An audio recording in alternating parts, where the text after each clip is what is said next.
Hello, today I'm going to talk about how can we find a DTC codes and delete them in the Bosch MED17.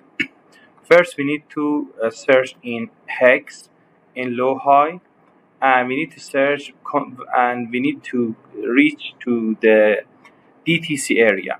We need to search like any DTC codes and in 16-bit hexadecimal. And I already searched and you can see that here we see some DTC codes. These are for the misfire cylinder 4, cylinder 3 and things like that, okay?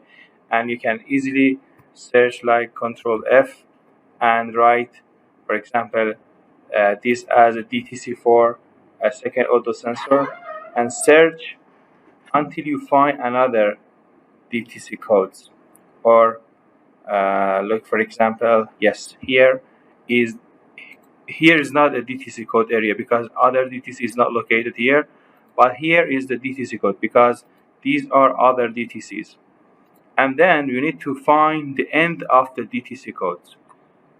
Look, it will start, it will end up to, yes, it ends up here.